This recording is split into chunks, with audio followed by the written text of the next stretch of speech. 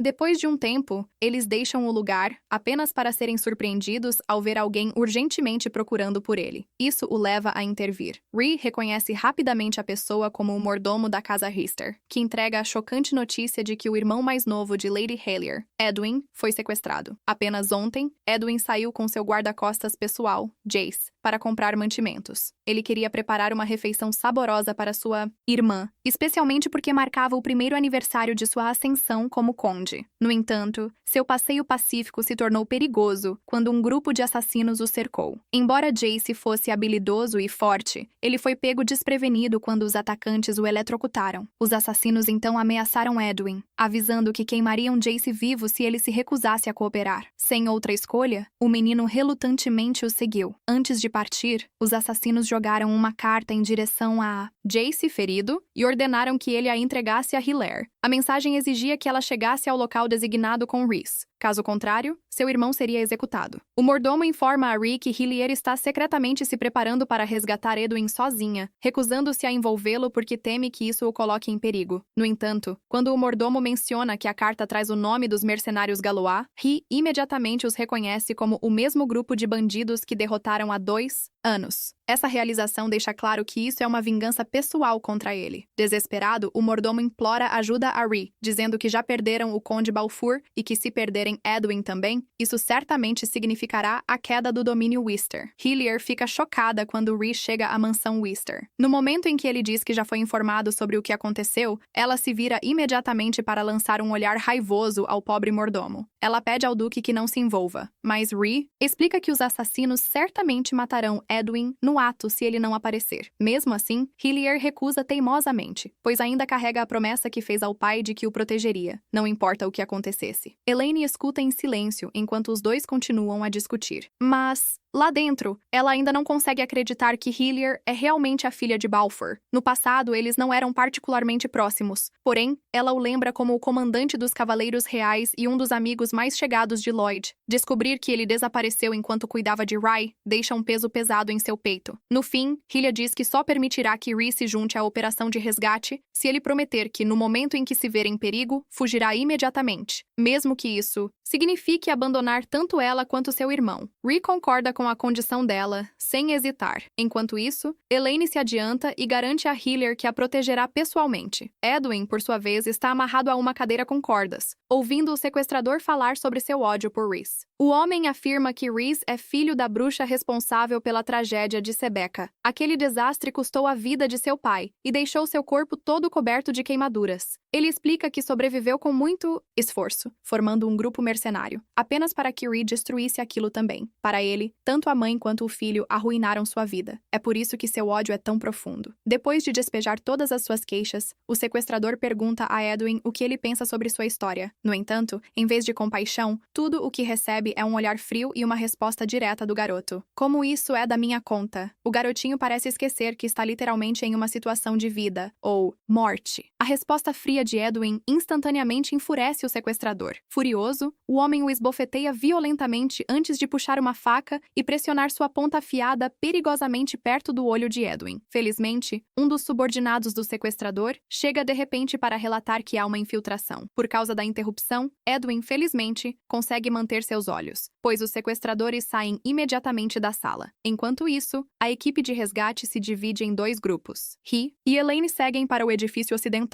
enquanto Hillier e seus homens buscam a prisão central. Os dois se movem rapidamente. Quando Rye e Elaine ouvem vários homens conversando nas proximidades, eles imediatamente seguem as vozes. No entanto, para sua surpresa, acabam em um beco sem saída. É uma armadilha. O grupo de Hillier também não encontra nada a princípio, forçando-os a se espalhar e verificar diferentes áreas. Quando Hillier entra sozinha em um dos edifícios, ela imediatamente se depara com uma lâmina apontada para ela. É o chefe dos bandidos. Ele a olha e dá uma risada, claramente desapontado por não ser o Duque quem apareceu. Hillier, imperturbável, é rápida em sua resposta e exige saber onde está seu irmão. Ela levanta sua espada e a pressiona contra o pescoço dele, mas o chefe ativa uma ferramenta mágica oculta, eletrocutando sua lâmina. O choque recai sobre o braço de Hillier, queimando-o, enquanto ela titubeia de dor. De volta a He e Elaine, eles conseguem derrubar os homens que tentaram armá-los. Justo quando as coisas se estabilizam brevemente, uma sirene alta ecoa pela área, o que significa que o grupo de Helia foi descoberto. Rhee imediatamente decide agir como isca e diz a Elaine para continuar procurando por Edwin. Claro, ela recusa de imediato. Ela insiste em ser a única a chamar a atenção, mas Rhee interrompe, dizendo que ela não é o alvo deles. Ele acrescenta, com confiança, que não é alguém facilmente derrotado. Então, ela não precisa se preocupar com ele. Eles se separam. Elaine ainda é fortemente contra a situação, mas sabe que não há tempo para discutir. Ela registra seu ponto e se concentra. Ela aguça seus sentidos e capta um som fraco vindo de uma parede. Ao se inclinar mais perto, ela ouve alguém, pedindo ajuda. Percebendo que se trata de um mecanismo oculto, ela pressiona contra os tijolos com uma força sólida. A parede cede, revelando uma passagem escondida atrás dela. Os sequestradores são lentos demais para pegar Rhee quando ele se depara com um prédio estranho que não está marcado em nenhum mapa. Suspeitando que pode ser onde Edwin está sendo mantido, ele decide investigar. No momento em que entra, ouve gritos desesperados ecoando pelos corredores. Seguindo o som, ele fica horrorizado ao testemunhar o chefe executando brutalmente 3 homens aprisionados. Rhee explode e exige saber o que diabos ele está fazendo. O chefe apenas sorri e explica casualmente que tem torturado e matado homens que se parecem com Rhee. Ele acrescenta, com um divertido toque de crueldade, que como Rhee tem sido tão difícil de capturar, decidiu se entreter eliminando seus sósias. Para um vilão menor e sem nome, esse cara é doente. Rhee olha ao redor e percebe que cada prisioneiro compartilha suas características: cabelo preto, pele clara, até olhos roxos. A raiva cresce dentro dele ao ver a crueldade por o que realmente é. Ele se prepara para fazer esse monstro pagar. No entanto, antes que Rhee consiga desembainhar sua espada, o chefe revela um detonador de bomba ligado diretamente a Edwin. Ele avisa que, se Rhee fizer um único movimento em falso, o garoto morre. Para provar que está falando sério, ele ordena que Rhee jogue sua arma e coloque as mãos atrás das costas. Rhee obedece e, no momento em que o faz, é algemado e forçado a se ajoelhar. O chefe se aproxima, claramente desfrutando da mudança de poder. Ele está pronto para finalmente obter sua revanche. Esperem até que seu cavaleiro de armadura reluzente apareça. Lunático. Falando do vilão, a rainha Elaine está prestes a cortar as cordas que prendem Edwin quando ele de repente grita para que ela pare. Ele explica que há uma bomba presa ao seu pescoço. Elaine rapidamente a inspeciona e percebe que forçá-la a abrir acionará a explosão. Mas essa é Elaine. Sem hesitar, ela ativa seu poder e, voilá, o dispositivo se desativa com segurança. Edwin congela em choque e confusão enquanto a bomba é removida. O que ela realmente faz é extrair o mana que alimenta a bomba sem nunca tocá-la. É uma habilidade muito além de magos ordinários ou mestres de espada. Algo só possível por causa do poder que Bella lhe deu uma vez. Eu sinto falta da Bella. Agora, voltando a Rhee, ainda forçado a se ajoelhar, ele de repente começa a rir do chefe. Ele o zomba, chamando-o de patético por matar homens inocentes só porque tem medo de confrontá-lo de frente. Enraivecido, o chefe lhe dá um tapa forte no rosto. Ele imediatamente pressiona o detonador,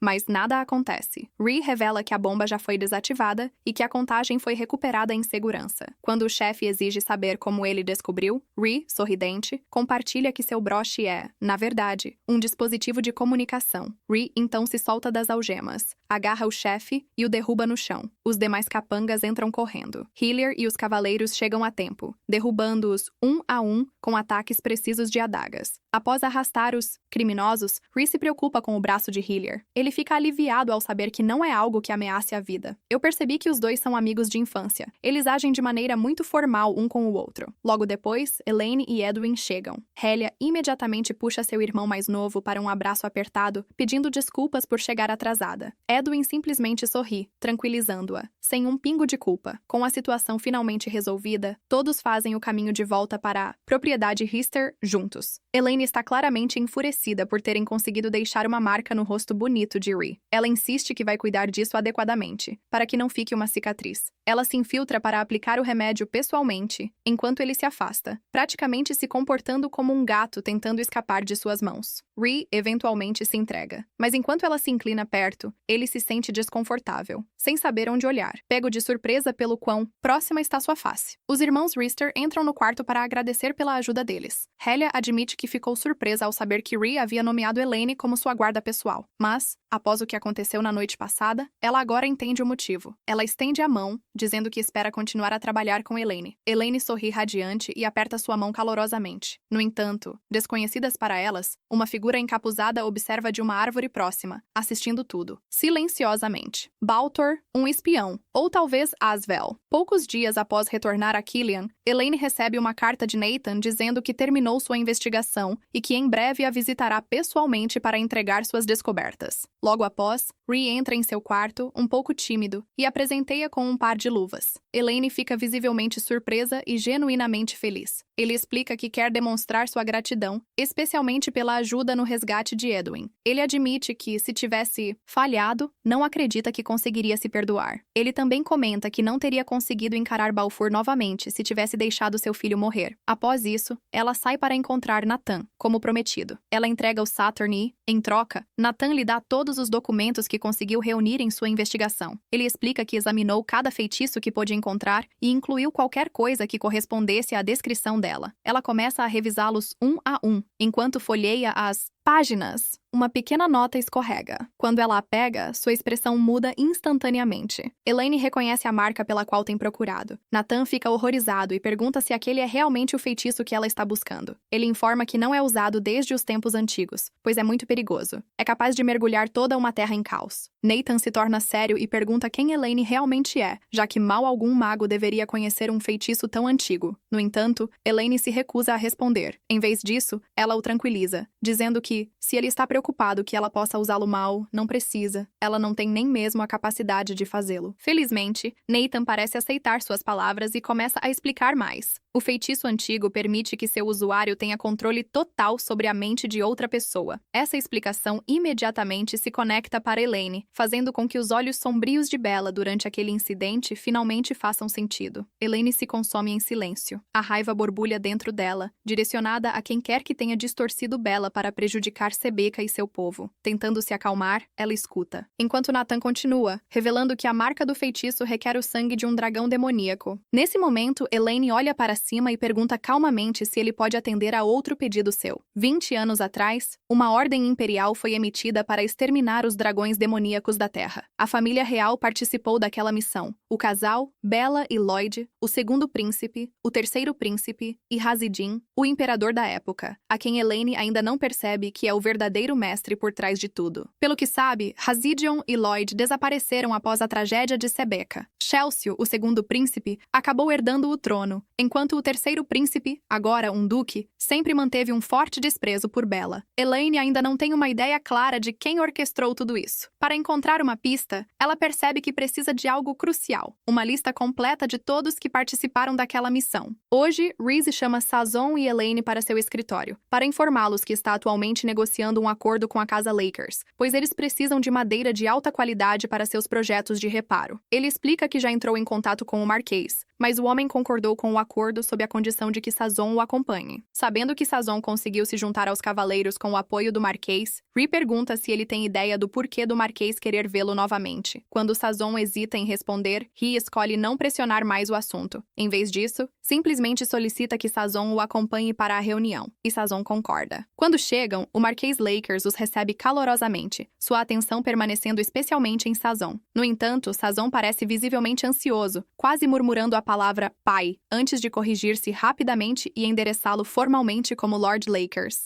A Casa Lakers é uma família nobre, posicionada na região mais ao norte do reino. Por gerações, tem servido como guardiões da terra outrora conhecida como o lugar de descanso do dragão demoníaco. Eles entram e o Marquês começa, pessoalmente, a negociação.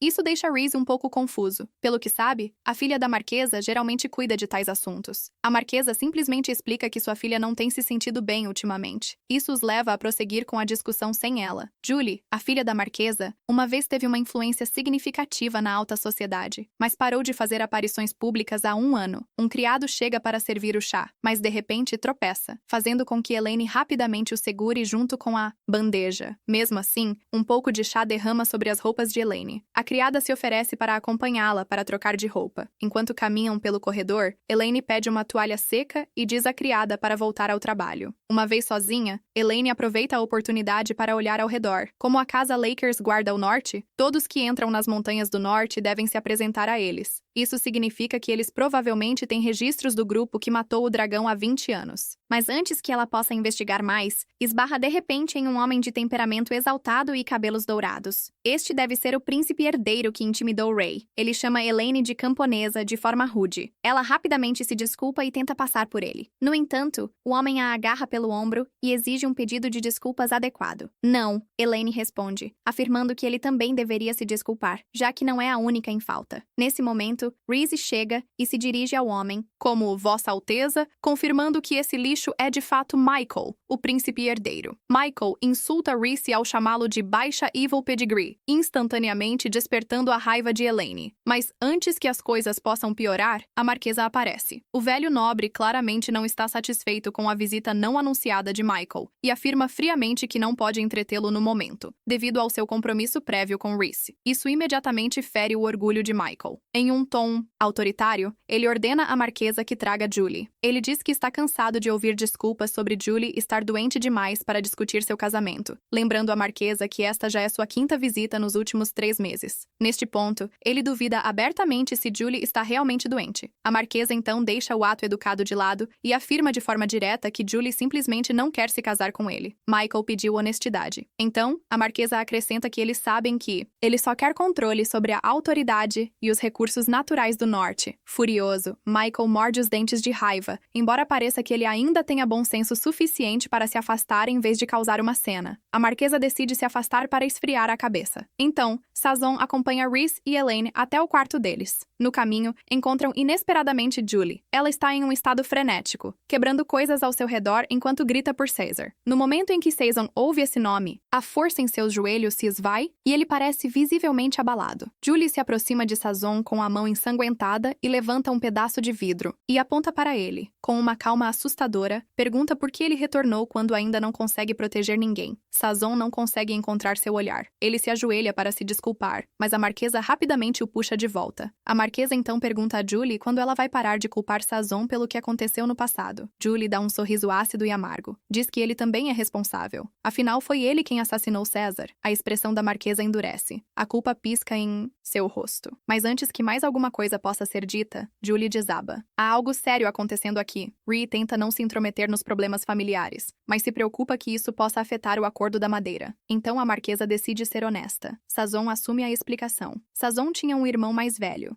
Caesar, que era 5 anos mais velho do que ele. Após a morte dos pais, ambos, cavaleiros a serviço da Casa Lakers, durante uma expedição, a Marquesa os acolheu e os criou como seus próprios filhos. Os irmãos cresceram na casa Lakers e mais tarde se tornaram cavaleiros, servindo como guardas pessoais de Julie. César era o audacioso e confiável, sempre guiando Cezanne, enquanto Julie sempre cuidava dele. Os três compartilharam uma juventude pacífica, quase ideal, juntos, especialmente César e Julie, cujo vínculo acabou se transformando em amor. Mas tudo mudou há apenas um ano, tudo por causa do momento de covardia de Sazon. Naquele dia, eles trabalhavam em uma área intocada, da floresta. Julie, que supervisionava as operações de madeira da família, estava no local como de costume, com César e Sazon ao seu lado. De repente, um enorme monstro semelhante a uma centopeia, tão grande que sobrepujava as árvores, surgiu. Qualquer um que fosse mordido rapidamente perdia a sanidade e começava a atacar os outros. Era o primeiro combate real de Sazon, e a cena aterrorizante o deixou completamente sobrecarregado. Vendo seu medo, César gritou para que ele despertasse, mas Sazon, em pânico, correu na direção oposta, chamando a atenção do monstro. Como um irmão mais velho faria, César imediatamente o seguiu. Ele se colocou entre Sazon e a criatura, conseguindo atacá-la no olho, mas nesse processo também foi fatalmente ferido. Quem deixou esse brutal ataque acontecer? Lembro de tantos personagens e isso me dá PTSD. À medida que os monstros se retiraram, César se desculpou tanto com Sazon quanto com Julie, mas logo perdeu o controle e quase atacou Sazon. Sem outra escolha, a marquesa executou César com lágrimas nos olhos. Eles vasculharam a área depois, mas o monstro já havia partido. Tudo o que podiam fazer era recuperar o corpo de César, junto com os outros cavaleiros caídos. Desde aquele dia, Julie se isolou, recusando-se a deixar seu quarto. Enquanto isso, Sazon partiu e se juntou aos cavaleiros sob o apoio da marquesa. Isso não é apenas dor, é uma cicatriz para a vida inteira. Aquela noite, Elaine sai para recuperar a lista que precisa, mas Sazon aparece inesperadamente e interrompe seu plano. Ela rapidamente se justifica, dizendo que não conseguia dormir e estava apenas dando uma caminhada. Só então percebe que ele também estava fazendo o mesmo. Antes que possam continuar, um grito ecoa pela propriedade. Eles correm para o quarto de Julie e encontram o Marquês lá, claramente em choque, dizendo que Julie desapareceu. Sazon imediatamente se culpa por isso. Elaine, no entanto, corta essa ideia dizendo que não é culpa dele. Ela diz de forma direta que, em vez de perder tempo se afundando na culpa, ele deveria usar essa energia para encontrar Julie. Essa é a minha garota. Julie corre pela floresta congelante, descalça. O chão branco está manchado de vermelho a cada passo que dá. Tudo o que consegue pensar é em César, seu amante. Ela se lembra do dia em que desafiou seu tio, que insistia para ela se casar com um nobre. Naquele momento, declarou ousadamente que o único homem que escolheria seria César. Isso fez com que ele corasse. Ele sabia muito bem que o relacionamento deles nunca seria aceito, porque ele era apenas um cavaleiro, mas mesmo assim, se ajoelhou diante dela, agradecido, prometendo que faria tudo o que pudesse para estar ao seu lado. Julie se agarra a essa memória enquanto tropeça e cai na neve. Ela desaba em lágrimas até que o próprio monstro que matou César aparece diante dela. Em vez de sentir medo, ela sorri e murmura que César deve estar se sentindo solitário. Apertando uma bomba em sua mão, ela jura que matará o monstro e o seguirá na morte. Oh, essa pobre garota! A dor está consumindo-a. Ela já está preparada. Mas, para seu choque, Sazon aparece de repente, intervindo para protegê-la. Enquanto Ryan e Elaine lutam contra o monstro, ele agarra seu braço e diz urgentemente que eles precisam voltar para o Manor.